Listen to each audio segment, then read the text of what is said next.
This is the last match that we have. We can't lose, otherwise we're going to be out of LCS. I mean, if you lose, you just look terrible. So we want to keep our pride. I can imagine it's going to be quite interesting to watch. I think the strongest point is just Santorin, and everyone else is like very inconsistent. Everybody wants to be in LCS. If you lose, you have to play Challenger Series, and it doesn't really feel great. We pretty much have to do all we can, improve as much as we can so we can try to take the win and stay in LCS. This is really high pressure, obviously. We don't have any more chances, and it's just time to go all out for us.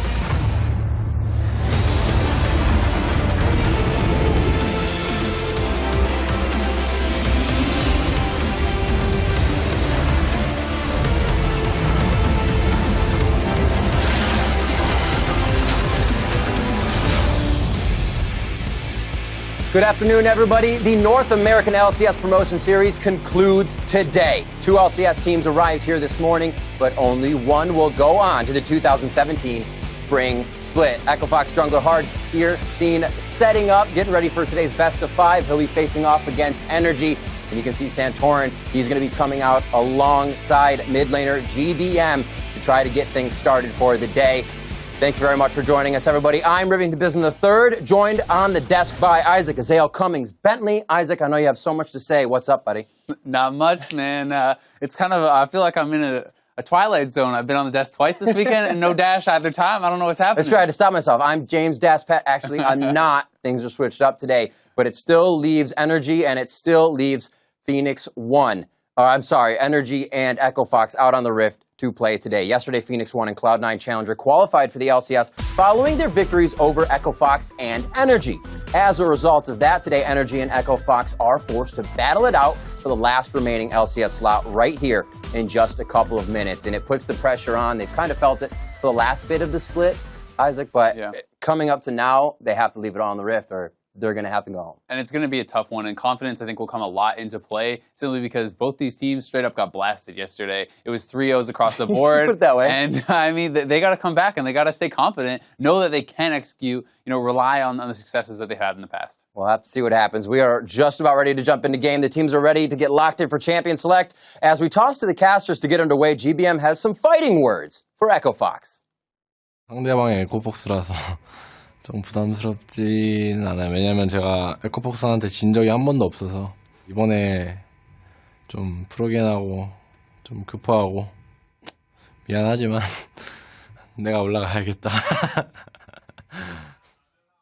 Well, we'll see if that's the case here for GBM and the rest of NRG Sports. We are here and ready to go into the cast. I am David Freak Turley, and watching with me and you, everyone's friend, it's Sam Kobe Hartman Kensler. Hello, friend. Hello, right, friend. Let's get into it. Let's get into it, absolutely. So EchoFox and NRG are battling it out in a best of 5 with the last spot in the North American LCS 2017 Spring Split up for grabs. Loser goes on a Challenger, winner LCS. Yes, today is a very tense day for both of these teams. As they said on the desk, both these teams got 3-0'd yesterday, and so it's going to take a lot of mental fortitude to come back today because this is where everything matters. And let's take a look at these two teams. There are bright spots for each team.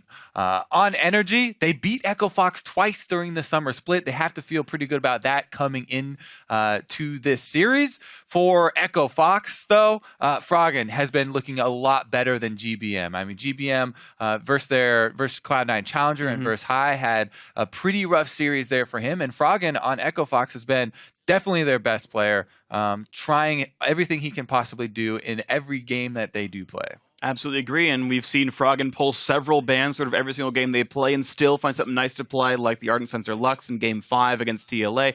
Maybe we get more good things from them. But let's talk about players on the other side, because whilst Froggen's been good and GBM's not been great, Hard versus Santorin goes the other way. Exactly. Hard has been struggling in EchoFox's series, whereas Santorin, we even saw it in that video, all the other teams are recognizing him as being a huge playmaker for this team. He's doing a lot in the early game. I mean, all those old jokes about him back in 2015 or something are out the window. Santorin has been ganking pretty much all lanes and trying to get anyone ahead for his team. So those are definitely roles that can influence the mid lane matchup as well. So these are two of the ones that we're going to keep our eyes on for this series. Absolutely agree. That 2-on-2 mid jungle going to be a big deal in this matchup, probably for the entire time. So we're going to check out the starting lineup before we get ourselves into the first game. On the blue side for this one is EchoFox with KFO up in the top lane, Hard in the jungle. Froggen in mid, big player for them. Keith at AD carry, big on support. And their coach, Heaventine. And choosing red side for game number 1, it is NRG. Up top is Quas. In the jungle, Santorin. Mid, GBM. AD carry, OQ. Support, Kiwi Kid. And Coach Hermit on stage. Now, they are having a bit of a sound issue right now, so we're going to delay the champion select for a little bit more, and we can talk more about the importance of this day, because this is the day. We talked a little bit about mental fortitude, but to me, these are the games that it really does come down to that mental game, because both of these teams have been on the bottom of the LCS, and people really underestimate how difficult it is to be a pro player, especially a pro player on one of the teams that are at the bottom of the LCS. Because even though they are better than 99.99% of other league players out there, they get so much criticism. And so a lot of the gameplay here for these teams are the mental fortitude of trying to keep up your attitude and keep your team morale high and come into something like this very focused on what you need to do to win. Right. So the thing is, like, if you're the 12th best support in North America, like, you're the worst player in this league and everyone's like yelling at you, but you're the 12th best player in your role. Like, that's exceptionally good. And that's kind of the situation some of these players are in right here. And so we can kind of see just what they're able to do for themselves. Echo Fox specifically have had to play a whole lot of games as well. Thankfully for them, they've pulled out a couple of wins. They got that match win over Team Liquid Academy, which is a big deal for them. But since Thursday, this is now their third best of 5. Like, they've had to dump so many games in and make sure that they're ready to go. And the thing is, as well, because they played so much, of course, these teams are heavily scoutable, right? This is like, in one day, well, now we know your strats, and now we're ready to pick for you. Yeah, and Echo Fox has been very clear kind of with their pick orders. A couple of champions for each role, and they kind of go down the tier list. For top, it has been the Fiora and the Gnar for them. And then jungle, very obviously. Well, the jungle tier list is pretty much the same for everybody. Everyone's playing Rek'Sai Gragas almost all the time. Hard has been going a lot with the Gragas. Trying with that one. And then Froggen actually has a decent amount of wiggle room there, but he's been receiving so many bans, as you talked about. Then it's pretty much been the Vladimir and Malzahar for him. And Soraka, pretty much every game for Big. Every game that they can get it has been Soraka for him. But we'll have to see if NRG are prepared for it, because they definitely have seen the last 2 series where Echo Fox drafted very similar compositions in almost every game. That being said, if you lay that kind of groundwork, Echo Fox, we're going to surprise them now and switch everything up, try something different. Well, it's something I really liked, actually, coming in and watching the specifically Echo Fox versus Phoenix 1 series, because there was a 2-day break between the Echo Fox TLA series on Thursday and then on Saturday when these guys played P1. And basically P1 said, okay, so we understand what you're drafting. And it's like, okay, so seeing the bans that TLA did, they like, okay, here's what Froggen plays. And so P1 got to say, okay, well, we know what you're going to first pick. We know we can make you first like Malzahar and prep a strat knowing you're going to play that champion and like set up the ban and pick phase around that situation. Now Echo Fox finally had the same situation themselves. They got to see NRG play a few games as well. They got to see what the pick trends are and whatnot, and actually just be ready, because you've got basically a 12-hour turnaround between playing your last series and playing this one. Not a lot has changed. You haven't learned a new champion to put in the pool, and it's all now, it's even more so, I think, about your prep work and knowing what they're obviously going for in this case. And I think it's an interesting contrast between this and playoffs. I got to talk really briefly with some of the C9 players when they were getting makeup. They're here for features. They're going to talk about their series against Envy next weekend. And the thought was like, hey, the metagame is going to evolve every single week in the playoffs, because 615 is going to come out for the playoffs. It's going to change what champions you play. And then after week 1, everyone takes those learnings and applies them to week 2. And then week 2 looks different from week 1. And then the semifinals happen and you apply them again into the third place match in the final. And like, you keep evolving the game every single week, even if you're playing on the same patch. In this case, you don't get a chance to evolve. You get a chance to adapt what your opponents think is good and counter strat them, essentially. Yeah, and just to recap for everybody tuning in now, had some audio issues that we're working through at the moment, and so we will get into Champ Select as soon as possible. But yeah, this is everybody's getting pretty antsy so far. I mean, we have one of these teams that was in the North American LCS during Summer Split that will not be with us, probably going to the Challenger Series. Yeah, one of these 2 new teams of the year. Both these teams actually sort of created at the beginning of 2016. The spots were bought by their previous from the previous teams, basically, new owners. And They both had reasonably good spring splits. Echo Fox in 7th, but even that was only because they didn't have the roster together for part of it. Like, they were nearly a playoff team. NRG was a playoff team.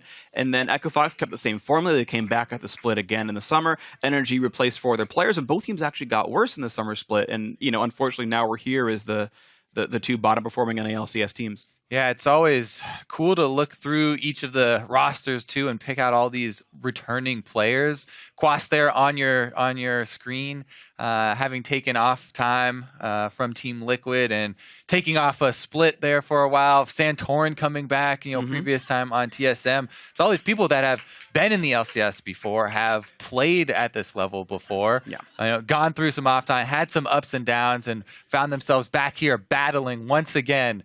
For a spot. And at least you see the players are able to find homes constantly if they're worth the effort and they're good enough players. But since we do have a bit of a delay on stage, we're going to toss it over to the analyst desk to talk about the match some more.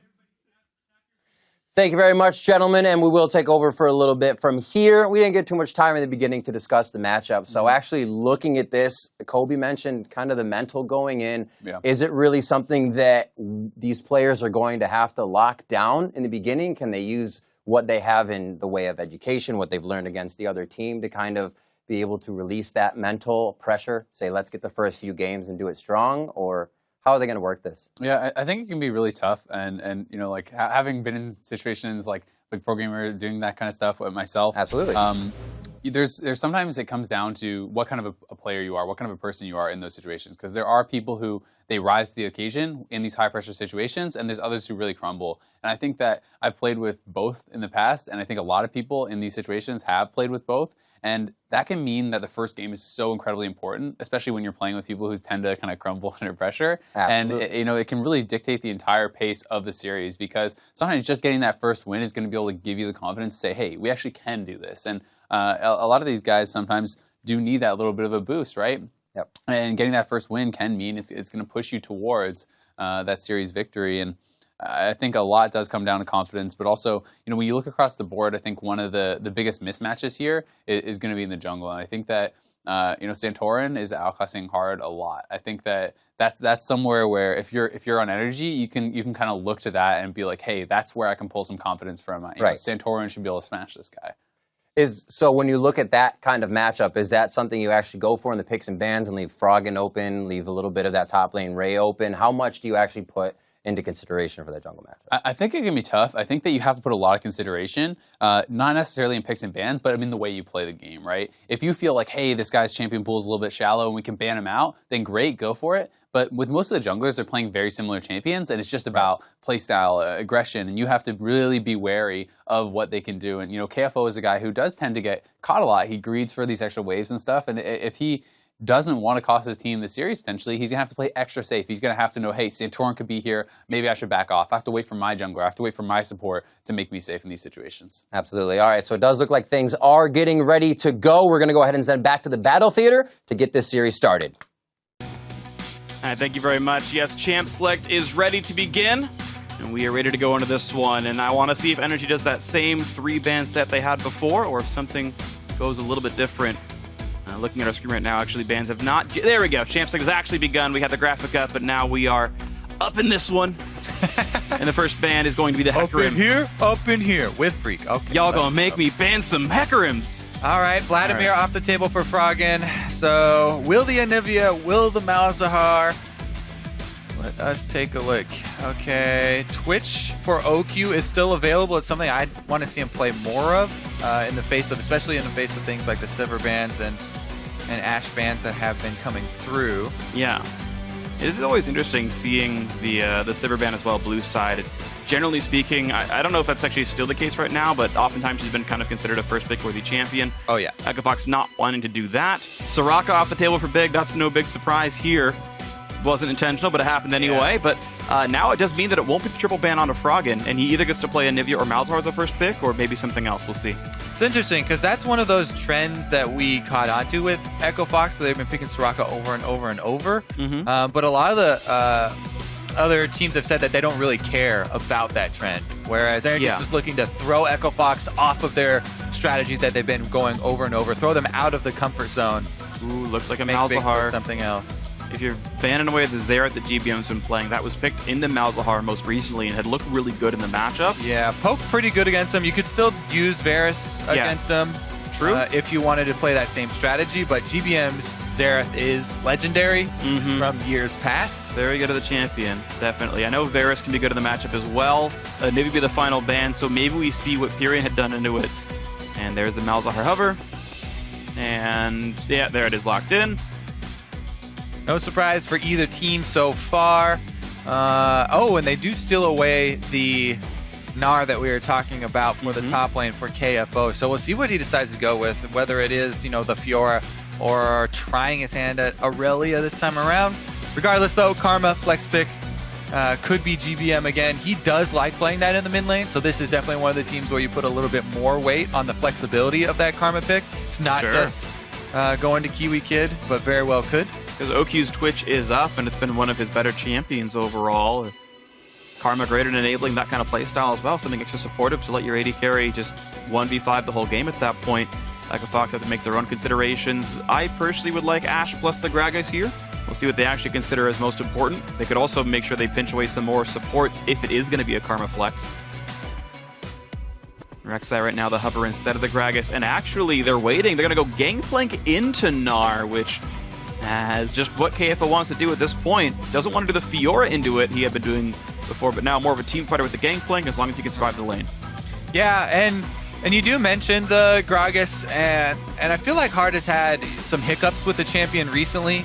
Rek'Sai is definitely a much more straightforward champion and a lot easier to farm hard on. So I feel like with the Rek'Sai pick, you shouldn't fall as far behind in experience and should be able to play a solid front line for the team. Just build full tank on that Rek'Sai, considering your two solo laners are DPS champions, and that should be a good look at this new strategy here from Echo Fox, because the solo laners have been carrying a lot of weight for the team, and now they are definitely in a position to carry this game. Oh, wow. Blast from the past again. Ziggs is in the building. Remember the updated Ziggs can destroy towers as well. If they're, I believe it's, 25 to 35% health. I forget the exact numbers. Them with the satchel charge. Yep. Maybe that will be a factor here. It's kind of hard to push on Malzahar, but maybe Ziggs can push plenty fast, too. Some rotations come in, Yeah. One actually important thing just to note about Malzahar in general is the way that Voidling spawning works. Only the most recently spawned Voidling can spawn a new one. Like, they have to kind of chain forward. Ziggs has so much AoE damage. If he actually kills off Voidlings, that's actually a significant portion of Malzahar's damage. They're not particularly durable as well. So if you just have nice fire and forget AoE, you can cut Malzahar's damage down. It's actually a good point that you bring that up, because there's a strategy that's I've seen in solo queue in ranked in high ranked, not just Smite not just randomly one, but mid laners actually taking smite to kill off the first voidling so that you stop the spawn. You kind of kill the queen of the bugs, and then it actually does stop the spawn. I'm not endorsing this because I haven't tried it, but it is a strategy that is out there for mid laners trying to play against Malzahar. Don't believe BBM will sacrifice a utility summoner for that. Especially because he really does love the extra utility summoners. But just putting it out there. I like to give the options for people who want to experiment. Of course. What's the chance actually Malzahar top playing an Odoamna and it stays Gangplank mid for Froggen? I mean, hard farm. Why not? They are definitely flexible still here. Let's see what the answer is from Santorin. I would expect either Elise or Gragas. I don't expect Santorin to really pull anything crazy here. But we do have a pretty nice siege comp actually coming in as well.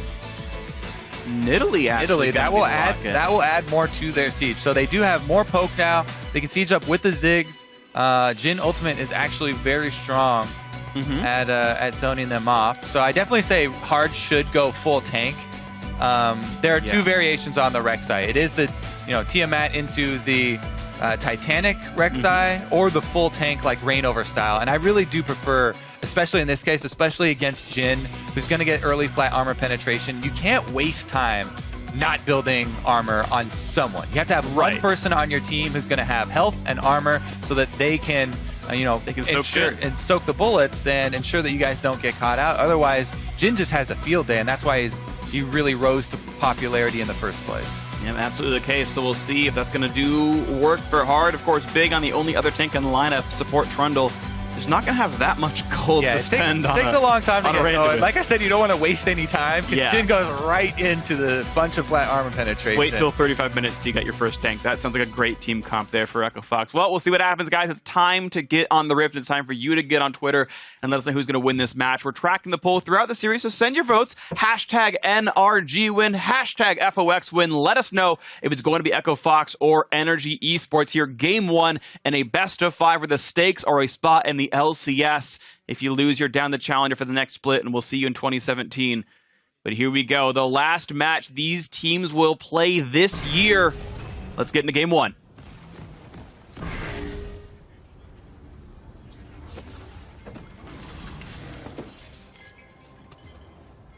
As they said on the desk, too, game 1 can be a huge factor in that mental game, which is a very big part of this series. When you're at your last line here, your last series, and somebody's going to have to drop out, puts a lot more pressure on all of the players. Everybody fanning out, not wanting to make any aggressive moves early, just defensive openings here, drop down some wards. You can do a little bit later of an invade and try and group up after the fan, but it doesn't look like it's happening here. And everybody content to have standard lanes in game 1 to determine who gets the lead here early on in the series. And I do want to point out for those keeping track, the promo tournament is still being played on 6.14. So that first tower goal does not exist. It probably does help Ziggs if it were 6.15 to help knock that down. But we are still on the basically the week 9 LCS patch, staying on the same one. There it is, the late lane swap they were talking about. They wait to have the swap. Keith and Big will head up top. And Kiwiki gonna try and invade here, get that vision down. I don't think they're gonna go in and be able to stop him though. Yeah, it looks like it's still gonna be ultimately blind. I believe we'll be able to get jungle camps for most of these players. Ooh, we've actually got the Karma and Co invading. OQ and Kiwiki trying to stop Hard and KFO. How Keith far and Big. are they going to go? Because Kiwikid has a ward on the Wraiths. If they had stopped and done red, yeah, Kiwikid sees them on the Wraiths, so he's going to come over, and they'll get chased out of the entire jungle. Meanwhile, Santorin, they were able to get those Krugs. They'll probably get chased off the red, but just getting that one It's a extra level 1 camp is a Trundle, lot. though. This is not... yeah, if But Santorin you don't wants- have fight here, so yeah, you get chased off. It'd be risky to try. Big fighting them off, and yes, it's going to reset the red. So Krugs were able to be taken by NRG. They got an extra camp that Echo Fox's jungle duo did not get.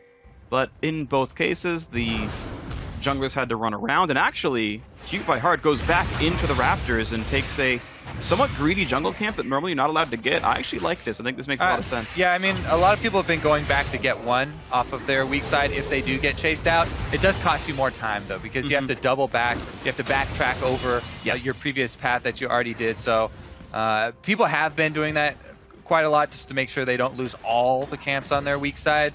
But it does delay you a little bit. Yeah. And Nidalee can be hard to stop if she gets a lead like that. I think they'll be fine, though, as Santorin and Hard are pretty close at the moment. As far as the lane swap is going, both towers are really close as well, so nobody really going to get out to that early lead. We'll see when they swap back, though, because Echo Fox will be on the bottom side.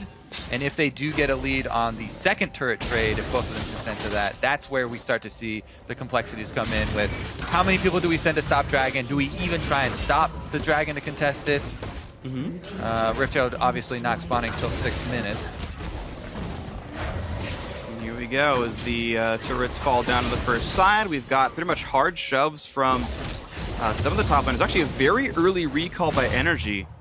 Looks like they're going to have Quas match up with KFO. He's able to recall and pick up Boots of Speed. So Quas will have a small item lead over KFO. Will be temporarily down in XP, though. Yeah, okay, so the main takeaway there is that NRG are not opting into continuing onto the second tower trade. They don't want to leave Echo Fox with that. Ooh, nice take there from Kiwi Kid. Does get the big Raptor and cashes in. Bad smite from Hard, so unlucky from him. Feels bad for him, but does feel good for Frog, and he should be able to go back and get the blue buff. should hand it off there on the Rek'Sai. Actually, honestly, Malzahar doesn't have mana problems early on, so he might just... Yep. Oh yeah, wow, that's not even some... I guess he's just tanking it now. Oh man. Maybe a reset on him? No. He leashed it. Like he started it so early that he's just been kiting it around there. That is some extra wasted time for the jungler. Like 30 seconds or more of that too, Oh, and then man. 3 autos from Froggen. Man, I So, mean, Nidalee's already a faster jungler, but Hard like lost a full camp. Yeah, there's a lot of little things adding up here to talk about why Hard is so far behind now. You know, the small Raptor steal, or the big Raptor steal, I mean. The blue buff handoff. Blue buff handoff, plus the opening to the game where he had to walk back for the extra camp rather than just doing a single path there. Yep. We'll see if it ends up being a problem because he's taking even more harass clearing out the wards now. But he does kill Quas's Trinket Ward, who actually placed it over the Raptor buff. So now there's no vision for this Gnar, and with someone who wants to actually bully the top lane matchup against KFO, it's now a spot they can get ganked. But speaking of ganks, this mid lane, Froggen has to cut around. He pops Ghost, flashes away from the Snowman, gets away from the Javelin as well, but that is no sums for Froggen. Chased out of his lane. And people have not been shy about trying to camp Froggen. So no summoners available for him. Definitely going to be a lot more work needed from everyone else to help out with the vision. Hard is going to need to get a pink ward as well to help him out so that he doesn't get repeat ganks, because that is going to be very dangerous. Zig is deceptively good at setting up ganks, especially good Zig players who can use the satchel charge well. As long as one of those bombs comes through and they knock off the passive first, which should be coming fairly frequently from Ziggs as you go for harass a lot in the minion wave, it's actually pretty scary, even for someone like Malzahar with that passive. Alright, so threat on to Froggen, who's missing his summoners, but now has his ultimate, so if he himself gets a gank, he's got the setup for it, but we'll see if anything good happens. Hard hits level 5, taking the Raptors. Yeah. That's a recall, and we have a basically tied game here. We have matched up lanes. The gold is close to identical. KFO has a very big lead over Quas specifically. Part of that being that he got to sit in that lane for a while and get extra farm here. But Keith is actually down quite a bit under OQ. And part of that is him holding a freeze, though, trying to hurt NRG in this late stage of the lane swap as they match up in the 2-on-2. Yeah, actually, Echo Fox right now getting away with some greedy play where they freeze both side lanes. Top and bottom. Yeah. I mean, there is vision on the bottom for NRG, but they haven't committed the people there necessary to try and mess with Big and Keith. And they're actually decided that, okay, our freeze has been held long enough. Need to push it out now. Santorin on the way down as well. This is the area where the dragon really does start to become an option. Yeah. If they are able to shove all the way in there, or if they do have that much control. Meanwhile, though, the top lane here where Quas, level 5, justing level 5 to KFO's 6. Gangplank does have ultimate ready for this gank. Hard did not get spotted, and there was no turret for Quas to run behind. Let's see if he can get away. Gets queued. Hops away. Hard gonna sneak in. Finds the knockup. There's flash away from Quas. And nothing else gained here. Now Keith has to run. Taking auto attacks. The root's gonna come in. Flash away from Cubic Kid. Does not get rooted. But now it's time for the curtain call, and Big's gonna tank the shots. Running out of health, though. He will die to one more snipe, so Keith tanks it for him. Nice teamwork there by the Echo Fox duo lane to get away from that first gank. But it is 3 summoners down by the Echo Fox duo. Both junglers ganking the lanes that do not have the turrets behind them, the long lanes, and both of them getting summoners, but no kills for either team. Now you do have to remember, KFO didn't use his ultimate, though. Gangplank Global is still available to turn something like that around, as both junglers, after their ganks, do go ahead and take off the weak side jungle quadrants for themselves. But OQ! In onto OQ. Where's the cannon barrage? He's flashed. KFO, someone tell him he has to do something. I mean, that is an aggressive move, considering they don't have much vision, and OQ does burn his flash. So, summoners, a lot of flashes down for NRG, and there are opportunities for Echo Fox to actually attack now on both sides of the map. It's really up to Santorin's choosing. Does have that almost full level lead over Hard. And about 300 gold over him on Nidalee, which is pretty standard. Yeah, he's going kind of par for the course here. Hard, I don't know if you mentioned it, but he is going for the Tiamat build here. I know you wanted to see him go full tank, but that is not the choice here that this Rek'Sai is making. I hope to deal damage. But again, I think you're right, though. You've already got 3 good carries in the team. I agree that like having a tank would just be nicer. Yeah, I feel like this is one of those situations where everybody really tunnels in on the one build that's super common now. Yeah, you rush your team at super fast. You do increase your clear speed. But as we saw Jhin Ultimate being used down bottom, especially on someone low health like Big and Keith were both taking big chunks. If there's no one else to block it, and Hard is sitting on a Tiamat then. Yep. Definitely a lot of options, but no big moves yet. Still very close in this game. Could easily swing either way. Right. You mentioned the jungler's kind of par for the course as far as gold difference. We had seen a second ago St. Torn was able to take away that bottom side red buff from the dual lane, but Hard is able to match that as well. He got that northern red buff himself, so he's actually able to trade buffs equally. And here's the gank coming in on a GBM. Suppression to knock him into silence. He actually can't cast any spells. The perfect layering of crowd control by Echo Fox, and they get first blood. First blood on Froggen, the one we were looking at to parry Echo Fox, and he's got to feel very happy about that one. Able to survive during the double summoners being down. Now they get a mid lane kill, which allows them so much control. Transition right down into Dragon, and that is exactly what Echo Fox wanted to start off this series. Wow, so many good things happening. Even a 10-minute Ocean Drake, not bad at all. A really good start. This is perfectly played. So you can drop he drops his Satchel Charge in between here, but he's not able to reactivate it because that silence you're talking about comes back in and lasts until death, so he wasn't able to reactivate it or get the flash out. Yeah. If you're in that case, you just got to spam your flash, because if you have that one if you're able to cast Satchel Charge, you could have cast the flash. Yeah, your millisecond opening, Satchel Charge is really greedy to try and get off and try and save that summoner spell, but cast animation has to animate, has to land, then you have to reactivate. Exactly. So GBM wanted to save his flash there and just spamming Satchel Charge instead, but does get punished for it and gives up the first blood.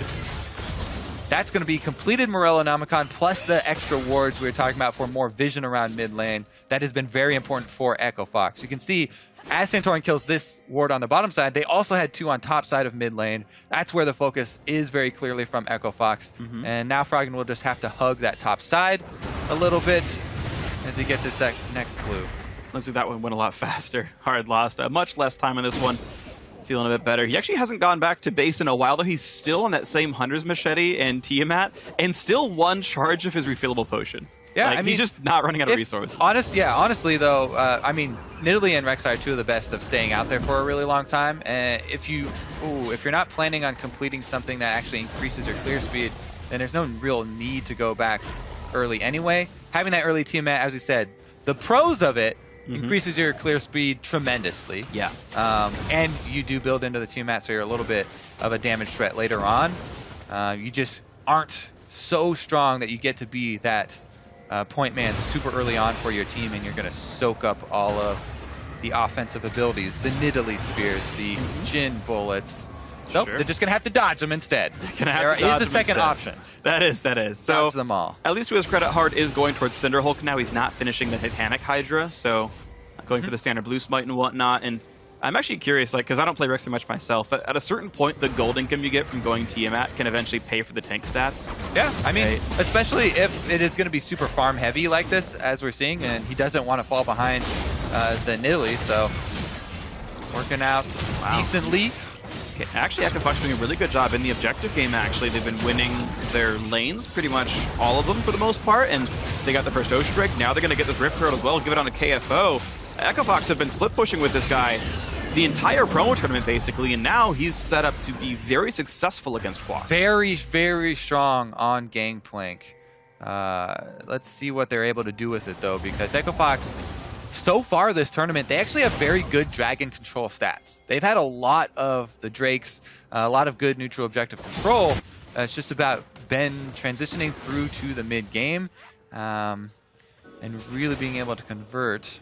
The first team fight, really looking forward to the setup for this one. And that's why I keep checking in on the vision that both teams are laying down. Right. A lot of Echo Foxes, as we say, is centered around this mid lane. The Jhin is also an option for breaking the Froggen passive, and trying to start up something here long range, trying to pick somebody off. Use the Jhin ultimates just for slows. But so far, no pick attempts. Nothing just yet. OQ has his ulti up. Maybe we'll see something come through. KFO actually starting to get pushed around by Quas, who's managed to amass a decent bit of defensive stats now. The Giant Spell, nice parlay, plus 18 gold. He's going to wait for another parlay. Good job, KFO. But yeah, Giant Spell plus Ninja Tabby. Quas is able to withstand a lot of KFO's damage. Actually start pushing him into the turret much more heavily. Hard has to give away control. Gets away from the Javelin. Nicely done to him.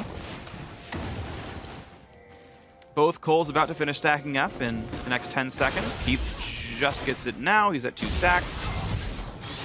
OQ only at 5 once he gets back to the bot lane. And Yomu's Ghostblade basically available for both these AD carries. Keith has his already. OQ pretty much has it waiting in base once he finishes Cole stacking. Normal Sight Stones. Normal Smite Stone for Santorin, so extra wards from this guy. We'll see if Hard goes for that as a later item for himself, or it's going to be less total wards for Echo Fox. Triforce now done for KFO is a really big deal, though, so that's going to start really helping the matchup. The 20 CR, definitely nice, and the armor pen on that Triforce hit's going to do a lot to get through Quas.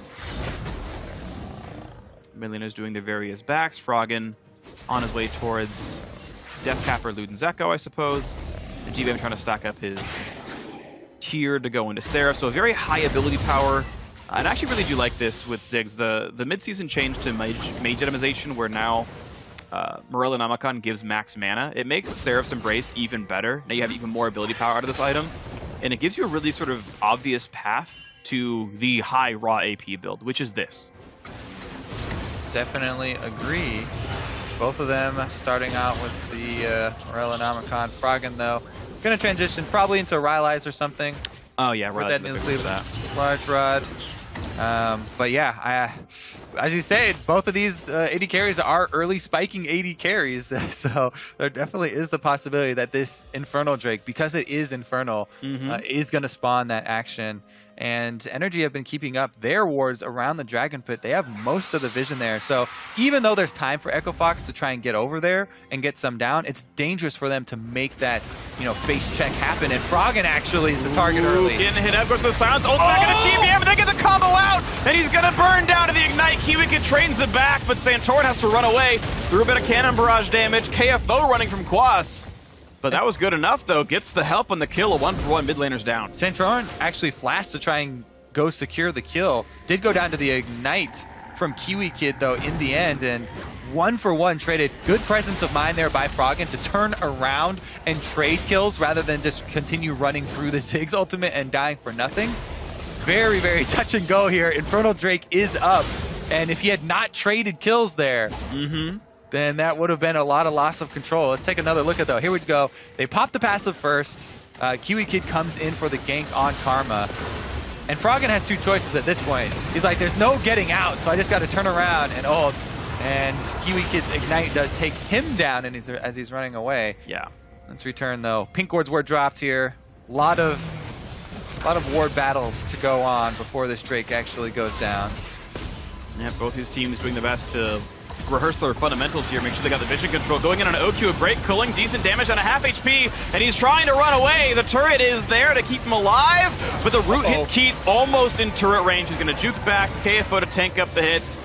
Yeah, and that's going to be a quick cancel on the ulti. OQ wants that cooldown back a little bit sooner.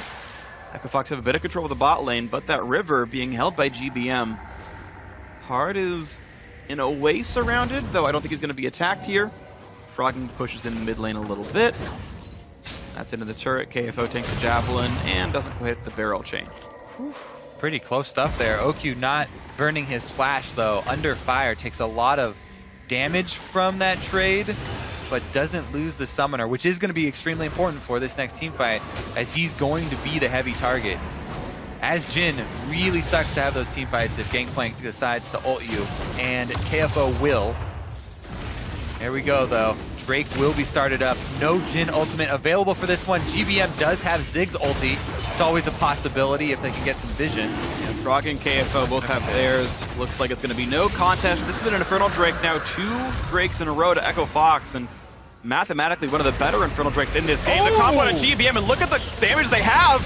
It's not quite enough, though, to kill him off. Santorin's there with the heal on Nidalee, barely enough to keep him alive, and then the long-range wave clear. But man, what a close call there for GBM. Burns both summoners, takes both ultimates from Echo Fox, though. And it's just been NRG getting chunked out over and over again. Echo Fox do have momentum in this game. Yeah. We talked about their strong Drake control, and it continues so far in this series. Now Hard moving in for the blue steal as well. Can Santorin land the spear? He's gonna look for it. Good smite by Hard. No blue buff transfer, but at least it goes away from NRG. And just to talk about the mid lane fight as well, 50 health is all that separated Echo Fox from getting a kill and the mid turret. GBM, because he lived, was able to wave clear those 6 minions in the mid lane left over. All that very, very important. Froggen, you saw a nice mechanic there. He managed to summon his Voidling over the wall onto the blue buff so that he could have that tank, not have it leash. It saves him some time.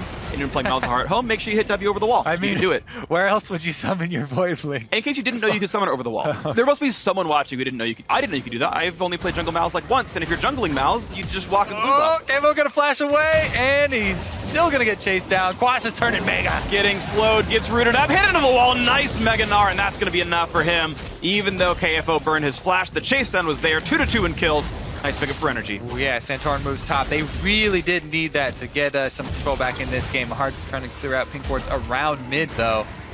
All right, that is going to be the what they want to rely on. I guess the kill goes over to Quas, and that's going to be their main tank, main initiator. He has the possibility, since he has flash up, of trying to take over a team fight for them. I think there is some merit in getting Quas ahead. You think about how Echo Fox wants to win the game. It's like Froggen can try to pick up GBM, but GBM can wave clear everything, so it's split push. And if Quas wins the 1-1, there's no offensive tools left. It's so hard to split push against Gangplank like that, though, because Gangplank can always farm at a turret and has such great wave clear later in the game. For sure. With barrels. Ooh!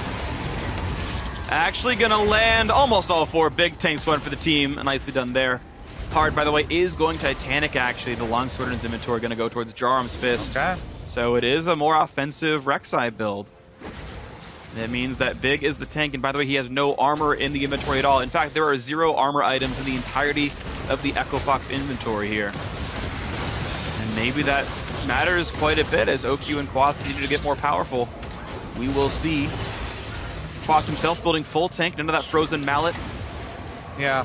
So the main thing to keep in mind for me when the situation does arise like this, where almost no armor or very little armor on the enemy team versus these flat penetration Jhin builds, is when you go for skirmishes like this, where we've seen teams get pretty close from the skirmishes and then everybody trying to flash out and disengage. You really have to keep in mind that the enemy team does have that long-range assassination like chase potential. The team with Jhin, especially if you don't have a full tank, anyone will pick up a lot of extra kills on those skirmishes. So you have to be very careful with the skirmishes you do choose to take. Yes. Because if you take it, you better kill somebody. Or OQ is going to make you real sad about this. Or it's hard to get out. Well, fortunate mid-push right there by Echo Fox. GBM had just gone back to pick up his Archangel staff, and with the vacancy, Echo Fox were able to knock down the mid-outer turret, and look at that. It's actually 3-1 now in turret score, 2-0 in Drakes as well. There are some decent matchups still here for NRG, but Echo Fox actually winning right now this early mid-game phase of the game 1 right now. And we talk about early spiking 80 carries. Actually, Keith right now is more scary than OQ. Having the Black Cleaver completed on top of his Ghost Blade is a huge, huge power spike for Lucian. If he can stay up in the team fight, navigate around these. Trundle Pillar, use it to his advantage. The zoning of the Gangplank ultimates and barrels, use that to his advantage. Yeah. There's a lot of potential for him. Definitely is, but now I can have to play this one right because the sniper's coming through. OQ actually only lands 2 of the bullets, and it's not enough to matter. Said just dodge them. That's the other option. Yeah, and Don't they did. take them, dodge them. They got away from half of them, and that's a really big deal because it does increasing damage thanks to all the missing health scaling on it. So really fortunate for Echo Fox to get away from some of these bullets. And you look at the lineup really, and it's a lot of physical damage on Echo Fox. You've got Hard, KFO, and Keith all built to carry. The Black Cleaver of Keith should help make sure that the damage sticks on the tank of Quas. Yeah. Plus Gangplank's armor penetration. I actually really like this damage spread from Echo Fox. They're in a very good position right now with their Drake stacking up, their gold lead increasing a little bit as well. And the next Drake spawning means that it's very easy to try and force some conflict here. If they can put down their wards, because they do have control right now, if they just put down some vision and wait for NRG. It's been actually both teams being a little bit cautious in this game number 1 of a series that's so important for both teams. Yeah. You know, staying in the LCS. Right. Both of them have been a little bit cautious, not wanting to make a huge mistake that throws the game away really early on, but it's been slow advantages over and over for Echo Fox. These little advantages are adding up very quickly for them into the mid-game, and Drake number 3 should be their control. Let's see if NRG try and pull off some snipes. They try and poke them down around the Drake and make their stand here, or if they continue to give over these small advantages. Well, we'll see the fight over the blue buff. Froggen wants to steal, and actually nicely done. Hard gets the smite.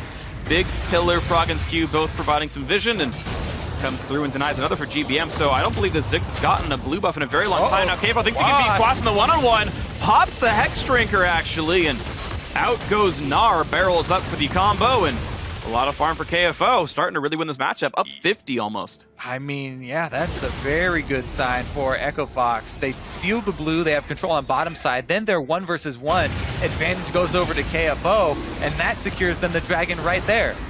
You win 2 skirmishes, even though you don't get any kills. Yep. There you go, there's another of your objectives, another of your small advantages, and Echo Fox continue to stack. It's one of the interesting things about how professional League of Legends works, actually. Well, speaking of this, though, it's KFO having to run away from Quas, landing the slow. Checks a barrel chain, runs, GBM kind of nearby, but Yomus gets him out. Max CDR armor pen build for KFO. So what I was talking about is, you talk about winning 2 skirmishes means the objective, as they're still fighting full weight again. Javelin's going to miss, a lot of damage on GBM. Titanic Hydra done. Hard, has to be careful, does not get rooted though. But here comes the curtain call. Hits Keith, hits Hard, and now Big says, I'll take one as well. Perfect. Exactly how you want to do it. Have people trade off because of that missing health you talked about. And no problem for Fox. Yeah, we thought this was going to be an issue. We spent so long talking it up. But not a problem. So far not. So far not a problem at all. Duskblade's second going to be there for OQ. He's not far from completing it. And that'll be fun when it does come out. Keith getting lifesteal. No surprise in the Lucian build as well.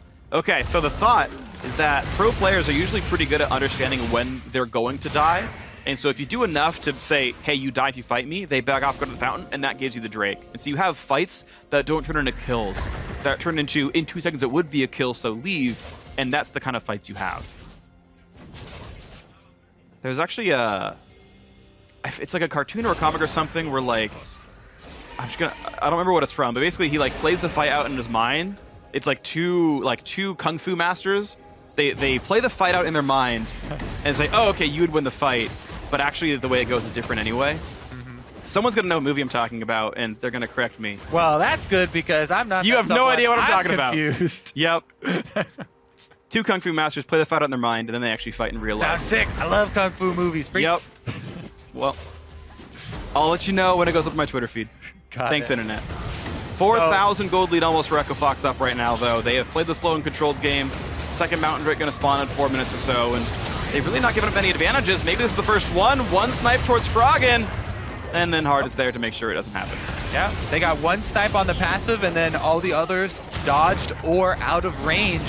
So NRG now, without that large cooldown, the Jhin ultimate is going to be one of the big things they're missing here, as they still go aggressive. Quas really wants to use this transformation on Gnar, but Keith is heading down from the top lane, so the small area where NRG had that numbers advantage in 5 vs 4, you know, why they wanted to make that engage is going away quickly. Uh-oh, it's crossed the back lane, gets suppressed, the damage onto the tank, but he's the only tank. He's so durable, it takes a long time to die, but they do pick him off. The trade kill not going to happen. Hard slinks away barely. It's a 5v4 for Echo Fox, cooling on towards Santorum, but can't pick him off. Italy self-heals. The escape comes through for NRG. Lots of low health bars on all sides, but 1 for 0 to Echo Fox. Echo Fox kill off the main tank, and they have 2 minion waves pushing. Let's see where they want to press it. Top lane's an option as well, but Froggen is camping on that pink ward, waiting for a face checker.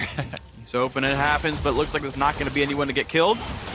Kiwi Kid. He's looking around. He's going to cue the brush. Not just yet. Echo Fox still hoping this happens. Santorum puts the trap down. That was good enough. When you place Bushwhack, it does give vision of the area. Santorum playing it right. Good job by NRG to suspect that kind of play. All right, so Echo Fox don't push in either of the lanes, and GBM will go get a lot of that money. That's good news for NRG, because they are hurting right now. And they need extra cash. You know, getting GBM also to level 16 is huge. The extra damage on that ultimate is, can make a big team fight. We talk about the possibilities here for NRG where they turn it around, with Quas, with a big flash Gnar ultimate or something actually stunning the team. If you layer that with a GBM ult, that's a possibility. Here we go though, Quas jumps in, immediately gets ulted by Froggen, shreds right through the tank with that percentage health damage, and hard on the Rek'Sai survives due to the heal of Keith being popped there to get him out just barely. And that led to the 1-4-0.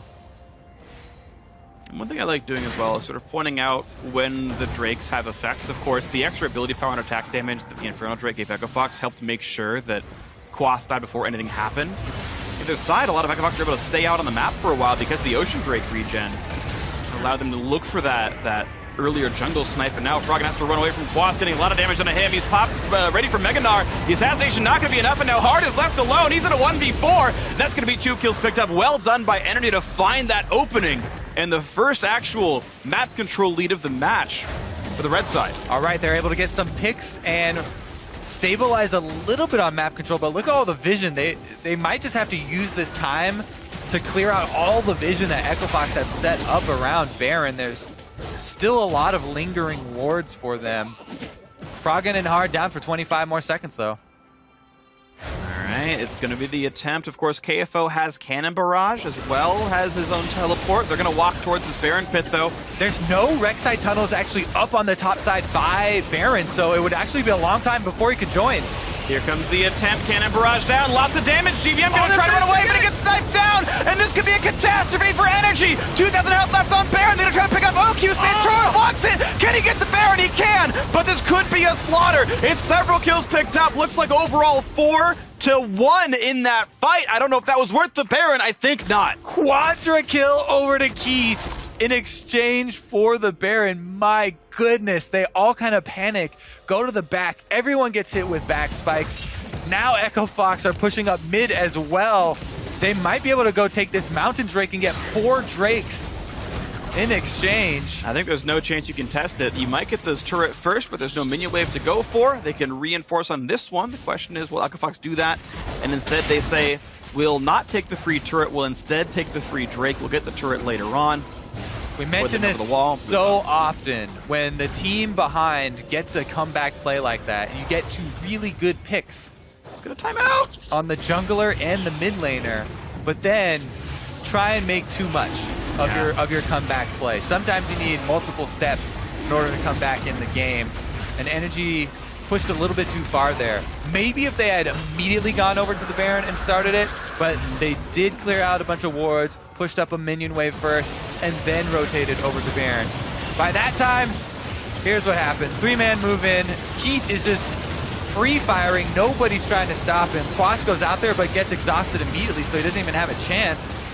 They make the call to finish off the Baron, and luckily for NRG, Santorin did finish it off and get the smite and escape, but still, even with that occurring, Echo Fox, very big lead here.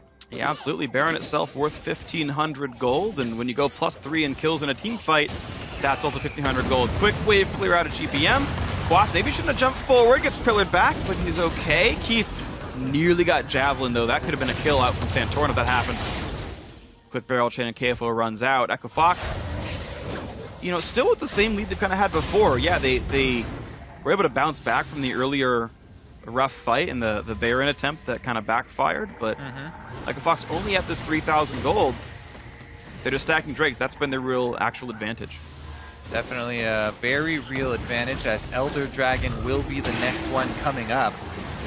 That's another very big point for them to fight over. NRG right now, though, as we said, Santorin was the one who got out. He's the only one wearing that Baron buff, but they're going to be able to use it to try and push in, take some gold back for themselves. Looks like, bam, that's going to be mid, outer turret going down. NRG getting the game closer, but Keith was able to answer. Echo Fox have been able to play the split push game quite well. It's a 1-3-1. Yep. KFO shoved the top lane. Keith still shoving in the bot lane. No one is recalling yet to answer. And as long as Keith gets away from this NRG move, and he will, that's just free advantages. Minions sacrificing themselves to the turret. QE recalling on a mid, and this could actually mean mid tier 2 could go down if GBM can't wave clear. Well, they're definitely grouping up to try and pressure it, at least deny minions with the other two side lanes pushing. Bottom lane does hit the turret. Some damage here on the mid lane, and they get it to less than half. They get a bit, but there's a little bit of a risk here. Hard's running away down to half health. The snipes from OQ not doing enough, and nice by KFO to walk in, tank it, and then pop himself with the oranges. All right, that's actually very good for Echo Fox. They can just stabilize here in mid lane and continue the pressure. Bottom is still pushing here as they send KFO. Oh! Whoa, they got the catch on a GBM, the flash ult from Froggen, and now the wave clear is gone. This could be all Echo Fox needs to actually push through. Of course, double Mountain Drake plus Ocean means plenty of siege power available to blue team. All right, spot. They should definitely be able to move in onto this turret. NRG still rotating over from that mid lane. Keith has a lot of damage with him right now, too. Snipe's gonna hit hard, turret's gone. Quas pillared off to the side, he doesn't get the hop in, and he's minion for a while anyway. And it's a 5v4 for 30 more seconds. There is gonna be no GBM this entire minion wave, this entire push. Barrel chain doesn't get too much done. Hard down to half. Quas on the side, still pushed around a bit, but Keith actually getting chunked dangerously low. KFO running away, gonna get taken down by Santorin, and Echo Fox gonna lose one. A great defense by NRG, winning the 4v5, getting a kill, getting out. Yeah, they keep their inhibitor alive for the next spawn here. Let's see if Echo Fox are able to get anything else. Just clear out the jungle. Trying to have another death rush here. They've been pretty active with setting up those death rush traps. Well, their actual engage tools aren't great, right? Their only semi-tank is a Titanic Hydra Rek'Sai who doesn't make the flashiest plays. Froggen was able to get a flash ulti. That was nice. Yeah, the biggest tanky enough. He's actually been able to play a slow game long enough, and with 6 turrets taken, he's got the gold income to be reasonable here. Yeah. I mean, big difference right now. Like, Keith is massive with these extra kills. The reason they have to back off here is because he got chunked out. Now Keith is basically dead. For the purposes of that fight, Keith was killed by that spear because he had to get out of there. He only had 100 life left, and they had to give up the life of KFO. They did take down at least the Guardian Angel from Quas, so maybe if they have another fight quickly here, that will matter. There is an exposed inhibitor for them to return to, but Baron and Elder Dragon coming up next. So the next team fight, if you overextend on trying to kill that inhibitor, big comeback potential with so much power out on the map in neutral objectives. NRG could make a last stand inside their base. They could turn around that team fight and then take a lot back from you. We'll see. Yeah, we are getting later on into the game, 36.5 minutes. We've got some pretty sizable death timers, and the gold's close enough. You know either team could win a fight. Quick blue buff once again over to Froggen. Baron and Elder Dragon, both a minute away. Some teams like to trade them back and forth and play with the better one. Some try to have both, use one to take the other. We'll see what it actually ends up being. NRG having to play defense, though. In this situation, I really like just starting up the Baron. I like concentrating all your efforts on Baron first and Elder Dragon second. For Echo Fox is because the Elder Dragon on NRG isn't that big of a buff for NRG. Yeah, you can give it away. Yeah, exactly. While NRG really want to deny it from Echo Fox due to all the extra Drakes they have, it doesn't help them all that much if they trade it for Baron. And Baron really helps you push in and actually crack the inhibitors and finish out the game. So I feel like in these situations where both of them are up, I really put a lot more value on the actual Baron. Plus, it's a bit easier to take, and you don't risk as much, controlling vision over there and baiting that over and over. Regardless, though, towers are first. The objectives aren't up quite yet. Baron just spawns now. And KFO takes out the... this could kill him! Ooh, yeah, if that hit him, he was dead. Managed to eat the orange. Saved Flash. He was confident enough in his juking to not burn. Ghostblade. Yeah. Right there. Ghostblade earns him extra flash cooldown, able to save it. And they got the turret first. Yeah. There it is. Focus that sucker down. They don't even have KFO out on the map. He can teleport, but don't even need it. Double Mountain Drake, fast Baron take. They knew both Mega Inferno Bomb and Curtain Call were down. The semi-globals for NRG not on the map, and they said we can rush this. We've got map control, and that's one thing that Echo Fox has done well is basically the 3 minutes leading up to that point were all in preparation for Baron to make sure that the vision was there, that NRG couldn't see it coming, and that was accurate. So, Baron buff worn by Echo Fox. The question is, do they look at Elder Dragon, do they look at turrets? Right now, the mid lane is the priority. Bot inhib has no turret, mid inhib does. Oh, they have positioning on mid too. You give extra speed to your minions with the Baron buff, and they can run those minions right up into the mid turrets. All right, they've got priority on it. Here we go. Damage on that turret. Quas gets hit up by KFO. Decent damage, but that's still a low health Nard. Last attack comes through. Keith needs someone to tank for him as he tries to regen his health back up. Stay tanky, stay tanky. KFO has to flash out. He's got to be careful here. Pops the barrel only for move speed though. Hard just going to take away some jungle camps. KFO will slink away with his life, but even with Baron buff, with the Goldie, with the extra Drakes, Echo Fox only got a turret for that whole thing. NRG honestly playing very good defense, and Echo Fox really getting poked out. Yeah, I mean, NRG hold on for a little bit more, but they can't give anything else up. Now there's 2 exposed inhibitors. Yeah. And Echo Fox will come and knock in once again. The Elder Dragon could try and draw them out. I don't know if NRG actually want to go outside their base, though. It's very risky. It's very risky to go out there and run through the jungle. They don't have any vision. I say you just seed it, actually. I think they might have to. Echo Fox, with the extra turret kills, up 10,000 gold. They all recalled, they all bought, so that 10k gold is actually in items in the inventory.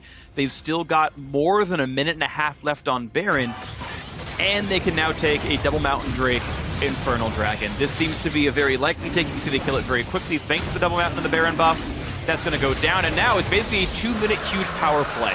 We have got a 4-stack Elder Dragon and a Baron buff. Echo Fox should be able to use this to win the game. Echo Fox have played this game in a very calm manner, considering how much is on the line for them. Game number 1 opening actually very strong. I mean, Froggen with the plays in mid lane to get first blood for the team, but other than that, it was mostly just small advantages, earning a little bit of control on the map, you know, some priority in lanes and transitioning over to the Drakes. Consistent work there to control the Drakes, and it's all manifested in this Elder Dragon. 2 exposed inhibitors, minions on that bottom line inhibitor while they're all grouped up mid as well. But look at the spam coming out of GBM. No one's able to really threaten him, and he's just been able to get a little bit of poke down on a Big, and Keith and Echo Fox were not able to get in on the inhibitor. They run down to the bot side, hoping to get priority there. A couple of the minions pushed in. Here comes Curtain Call. Here comes the fight.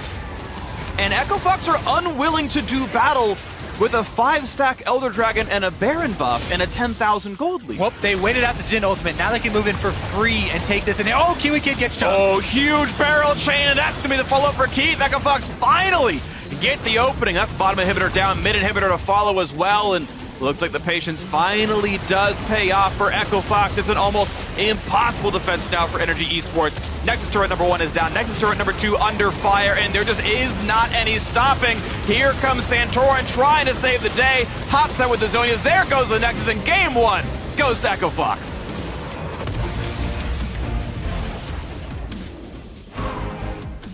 Hard-fought road, but one they were able to travel down so far. 1/3 of the way there now is Echo Fox. So NRG are actually 0-4 in the promotion tournament. NRG do need to turn up the pace. Yeah. Because they were giving away, you know, yes, a 1 kill, yes, a minion wave here, yes, a minion wave there, yes, maybe some damage on the turret, and they never came back. Oh, they made some attempts with the Jhin ultimate and got a couple picks, but with the 1 pick, that turned into the Baron attempt, which actually was just more kills for Fox. And honestly, pretty much control for most of that game, pretty much all of that game for Echo Fox. Yeah, and when Echo Fox's primary weakness has been a lack of control, of playing a bit too slow, honestly, and waiting for things to happen, the fact that NRG still were outpaced by Echo Fox is definitely a worrying trend for that squad. We'll see if they can bounce back here in this one, but Echo Fox closed out game 1, and for a closer look at that win, let's send it back to Riven Azale. Thank you very much, Freak. And a lot of people were wondering what the Fox had to say. They make a pretty good statement coming out in game 1. Thanks. And we see that You got me. we see, you know, 10K gold lead at the end, like freaking Kobe said at the end. Very methodical, very slow pace of play, and we haven't really seen that from them. A lot of the play between both of these teams has been scattered throughout the season. Yeah, and honestly, you know, this is something I was talking with Jad about the other day, is Echo Fox has always kind of struggled in these 1-3-1 situations, in the kind of scaling split push, even though it seems like they draft for it a lot, you know, Gangplank in one side lane, well, more classically with the Fiora, they do it a lot, but they always end up getting caught on one side, get engaged on the other side. Right. This time they actually were able to pull it off pretty well, and I think a lot of that started in the draft. They played it really well, getting KFO fed up, getting scale. Both teams wanted to scale in this one. Yeah. And where we want to start off in our replays is in the mid lane. Something we see in a lot of games across the board is you get mid lane summoners blown, and then we don't see the team repeat that. We don't see the team go back. And here, NRG did that right away on Froggen. Exactly, and this was a great little early gank here, right? Santorin and Kiwi Kid walk in, they get Flash, they get Ghost, and they never return to the scene of crime. You need to capitalize on that or you get nothing from it, and it's actually GBM is the one who gets first blooded, even though they forced both those summoners on Froggen. They get nothing from it. They're playing too passively, and GBM pays the price. It gets Froggen rolling in the start of the game, and GBM, the Ziggs pick never really panned out. I think it was an idea where it's like, okay, we draft this comp, we have Nidalee, we have Jhin, we have Ziggs, we have Karma for shields, and we have this big tank in the front, right? We engage with, Nidalee spears and Jhin ulti, and then Ziggs throws his ultimate out there and follows it up, and then they're all getting poked down, and then Gnar runs in, and that's kind of like the idea here, spread up by the Karma shields, and Nidalee's healing people up for your poke, right? So that's the idea, but it never really came to fruition, and a lot of that, I think, was like Echo Fox had a really good draft. I think Gangplank is a very good matchup in an NR. Yes, you can kind of get harassed early game, but because Gangplank can farm very safely, you can farm with your Qs, you can use barrels, and especially once you hit Triforce, you're essentially one-shotting the backline anyway. Exactly. There's very little danger, you're scaling well, and you hit on this, was the Trundle pick ended up being so successful, especially because, Quas was kind of that solo tank. He had a lot of all he builds. Yeah, exactly. Like, there was no tank support, there was no tank jungler, so he had to go all in on tank builds, which just kind of doubles down on the fact that Trundle is stealing all these stats from you, and you're just making Trundle massive. So it feels bad, but when you draft no other tank, he couldn't really afford to go that kind of split push build. Either way, I think things worked out pretty well with that for Echo Fox. And we saw a lot of times that Echo Fox kind of had energy on the run. It was the global Gangplank. It was that Rek'Sai global, being able to tunnel anywhere and cause kind of an intense moment just with the Void Rush global sound. And then we saw NRG kind of fight back. 29 minutes in, they said if we can see the majority of the players on the Rift, we're going to go for them. And they tried to bite off quite a bit here and then lost quite a bit. Yeah, and I mean, they get the first couple kills and it's looking like, hey, this is going to be huge for them. Not only do you kill the mid laner, you kill the jungler and Baron is up. And then they go to the Baron, which is the correct play, but they never actually turn to fight. Look at them sitting here. Gangplank ulti is in there. Keith is just walking up into the team in melee range, just shooting them all. He dashes forward into the team. They're trying to finish it, and sure, Santorin smites away the Baron, but you gave over a quadra kill eventually here to Keith, and this is what made Keith massive. It's just like they know you're supposed to go to this place on the map. They know you're supposed to go to Baron, but they failed to kind of understand what it was they should have done once they got there. And I mean, ignoring Gangplank, who's going to be able to throw barrels in, has AoE ulti, a pretty strong Lucian at this point. So this was like a really good start to something. And had NRG actually been able to play that properly, peel off, kill those three guys, take the Baron, this game could be massively different, right? This could be a game that they win. Instead, Keith gets fed. They get the Baron, but everyone dies, and it turns into a tragedy. Is this the risk versus reward, which I think we haven't seen a lot from these teams being chose in good decision, where you'd go for a big risk, such as NRG did, and Echo Fox knew that risk was a quadra kill, possibly also with the bag of chips that could have been Baron, and when you're in that position where your risk, the reward is bigger than the risk is always going to be. Echo Fox can be up 10K, make those plays, and come out stronger. Choosing blue side as well coming into the next game, I think gives Echo Fox a little bit of a handle on the picks bans once again. A lot of the talk is, do we focus Froggen? But now, do you focus KFO? How do you ban out both of those guys? Yeah, it's tough. And GP was something that was banned a lot against KFO, I believe, against TLA the other day. Right. So, if you let that through, you have to be worried about it. Sivir, while it's pretty high priority, and and Xerath and stuff, obviously, was getting banned out. There are some different bans and stuff that are happening, and there's a lot of focus, obviously, on Froggen. Like the double ban on Froggen. But do you need the Soraka ban? Who knows? Sometimes it's tough to say because there's always like, okay, well, if you let the Soraka through, then maybe you're blaming the game on the Soraka, and it's also like at the end of the day, people are going to get champions that they're comfortable on, and they're going to get good ones. Exactly. But you just got to deal with what you're given. We need 6 bans on each side. There you go. We're going to take a brief program break, but do not go anywhere. The LCS promotion tournament resumes in 3.5 minutes.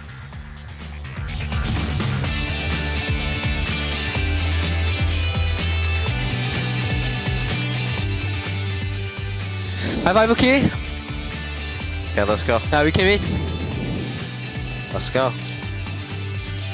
Suppression to knock him into silence. He actually can't cast any spells. The perfect layering of crowd control. Target early. Getting hit up, goes to the silence. Oh, back into GBM, but they get the combo out, and he's gonna burn down to the Ignite. Kiwicket trains it back. Yeah, I'm 맞아, 맞아. Nice. Nice. Fight him in the pit. Exhausted, no. Jin in the back. Jin in the back. Jin. Jin is in the back. Jin. No. I'm dead. Move mid afterwards. Hurry up. Karma's dead. Karma's dead. Karma is dead. Nice. In it. There goes the Nexus in game 1. Goes Echo Fox.